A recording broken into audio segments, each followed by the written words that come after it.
আসসালামু আলাইকুম। আজকে আমি কথা বলবো এপ্রিল সেশনে যারা ইতোমধ্যে সিও পেয়েছেন, হয়তোবা ১-২ দিনের ভিতরে বাকি যারা আছেন সবাই সিও পাবেন। তাদের মূলত প্রথম কাজটা কি? এটা নিয়ে আমি কথা বলবো।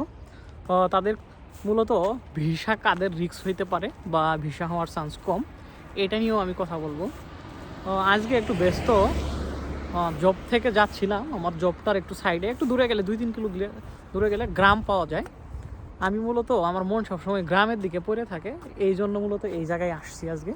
দেখেন প্রপার গ্রামের মতো। এখন আসলে মূল কথায় আসি।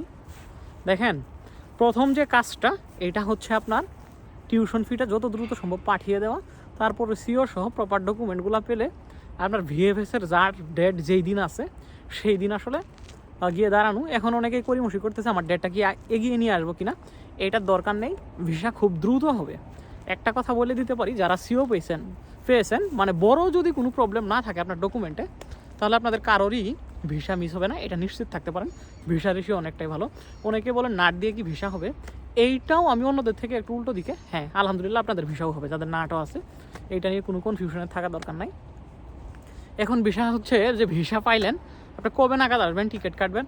আমি মূলত আপনাকে সাজেস্ট করব ভিসা পাওয়ার পরে যত দ্রুত সম্ভব চলে আসেন। কেননা জাপানের গাক্কুগুলো আর যে প্রেজেন্ট কাউন্ট করা হয়, এইটা মূলত দেখা যায় যে মিনিট হিসাবে কাউন্ট করে। ধরেন টোটালে আপনার 10 দিন ক্লাস আছে, এই 10 দিনের ভিতরে ধরেন 400 মিনিট ক্লাস, এক্সাম্পল স্বরূপ এটা বলতেছি। আপনার প্রতি মিনিট হিসেবে কাউন্ট করবে। আপনার 100% উপস্থিত থাকতে হলে প্রত্যেকটা মিনিট থাকতে হবে। এখন বলতে পারেন আমি মিস দিলে কি, আপনি যদি মিস দেন 80%-এর নিচে হলে নর্মালি ভিসা রিনিউ হওয়া টাফ হয়। আর যদি 90%-এর নিচে হয়, আপনি সেনমুন গাক্কু পাবেন না এবং ভার্সিটি পাবেন না। ধরেন আপনি আসার সময় যদি 5 দিন লেট করে আসেন, তার মানে এইটাও কিন্তু একটা মিসের অংশ। তাহলে যথাসম্ভব ভিসা পাওয়ার পরে দ্রুত চলে আসবেন। আর এই যে সার্টিফিকেট বা ডকুমেন্ট, এইগুলো নিয়ে ঘাবড়ানোর কোনো কিছু নেই। আপনার ডকুমেন্টে ভুল থাকলে, ডকুমেন্টে প্রবলেম থাকলে, ফেক কোনো ডকুমেন্ট থাকলে ভিসা রিজেক্ট হবে। কিন্তু অন্যথায় যদি ডকুমেন্টে প্রবলেম না থাকে, ভিসা রিজেক্ট হবে না। নাট দিয়ে ভিসা পাওয়া পসিবল, এখন অনেক সহজ হয়েছে। কিন্তু তবে আপনার ল্যাঙ্গুয়েজ ভালো লাগবে, আমি এটা বলতেছি। তার মানে এই না আপনি নাট দিয়ে উৎসাহিত করতেছি, নাট দিয়ে আসলে উৎসাহিত করতেছি না। আপনার ধরেন মেনসেচ্ছু হইলো, তখন পরিবেশটা খুবই গরম বা কঠিন হয়ে যাবে।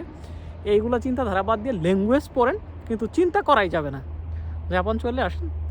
অগ্রিম আপনাদের সবাইকে শুভকামনা। ধন্যবাদ। আসসালামু আলাইকুম।